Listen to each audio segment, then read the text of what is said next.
Time travel एक ऐसी mystery जिसकी थ्योरी जितनी सिंपल है उतना ही मुश्किल है उसे इम्प्लीमेंट करना, but it's possible according to the Albert Einstein. What if हम टाइम में पीछे जा सकते? व्हाट इफ हमें पहले से पता हो कि अगले 2 घंटे में होने क्या वाला है? और व्हाट इफ हम पास्ट में जाके फ्यूचर को ही चेंज कर सके? पर क्या ये सब पॉसिबल है? If I talk about Newton it's not, but if I talk about Albert Einstein it's big yes. Time travel की बातें थोड़ी गहरी हो सकती है, इसीलिए गहराई में डूबने से पहले हमारे चैनल को सब्सक्राइब करें ताकि मुझे और ज्यादा मोटिवेशन मिले और वीडियोस लाता रहूं। न्यूटन का मानना था कि टाइम एक तीर की तरह है जो हमेशा सेम डायरेक्शन में और सेम स्पीड से चलता है, बट अल्बर्ट आइंस्टाइन के अनुसार टाइम एक रिवर की तरह है जो रुकावट आने पे धीरे और ढलान आने पे तेज हो जाता है। और यह रिवर से मतलब है यूनिवर्स में उपस्थित प्लैनेट से, स्टार्स से और ब्लैक होल में होने वाले चेंजेस से। आइंस्टाइन का मानना था कि यूनिवर्स में चेंजेस से हमारे टाइम में भी उतार चढ़ाव आता है। अल्बर्ट आइंस्टाइन कहते हैं कि फिजिक्स में ऐसा कोई रूल नहीं जो ऐसा कहता है कि time travel is not possible. तो क्या हमारे फ्यूचर ह्यूमन कभी टाइम ट्रेवल कर पाएंगे? और इससे भी बड़ा सवाल, क्या हमारे पूर्वजों ने कभी टाइम ट्रेवल किया है? जिसका जवाब मिलता है विष्णु पुराण में, जिसके अनुसार एक राजा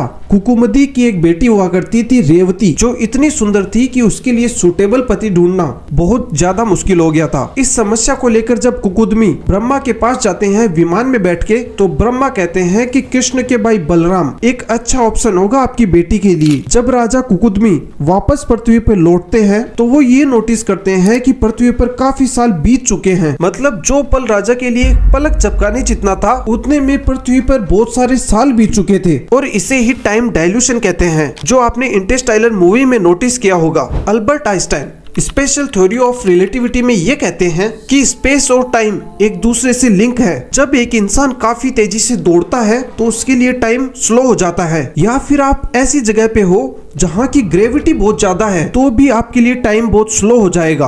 और इन सब के पीछे कारण है स्पेस टाइम, जिसका मतलब है कोई ऑब्जेक्ट कितनी फास्ट या स्लो मूव करता है उसके लिए टाइम भी वैसे ही फास्ट और स्लो हो जाता है। अभी हम 3 डायमेंशन स्पेस में रहते हैं जिसमें हम 3 तरह से मूव कर सकते हैं, आगे पीछे, ऊपर नीचे और दाएं बाएं। लेकिन टाइम ट्रेवल में हम केवल एक ही डायरेक्शन में जा सकते हैं, आगे। और आज अगर कोई इंसान इन 3 डायमेंशन के साथ 4था डायमेंशन भी जोड़ सकता है तो वो टाइम में कभी भी ट्रेवल कर सकता है। और उसके लिए टाइम ट्रेवल उतना ही आसान होगा कि मेरा यहाँ से उठ के किसी दूसरी जगह पे बैठना। चलो इमेजिन कीजिए आप एक सुपर फास्ट ट्रेन में सवार हो और आप किन्हीं 2 पेड़ों के पास से गुजरते हो और आसमान से बिजली कड़कती है और दोनों पेड़ों पे एक साथ बिजली गिरती है। लेकिन आपको ये आभास होता है कि आगे वाले पेड़ पे पहले बिजली गिरी और पिछले वाले पेड़ पे बाद में। लेकिन ऐसा क्यों? रियलिटी तो यह है कि दोनों पे एक साथ बिजली गिरी थी, फिर हमें इतना डिफरेंस क्यों दिखाई दिया? और ये सब डिपेंड करता है आप किस ऑब्जेक्ट में सवार हो, आपकी स्पीड क्या है, आपकी डायरेक्शन क्या है। मतलब कि आप इन 3 चीजों पे कंट्रोल करना सीख जाओ, स्पीड पे, डायरेक्शन पे और उस ऑब्जेक्ट पे, तो आप टाइम ट्रेवल कर सकते हो। And this is the time travel theory according to the Albert Einstein.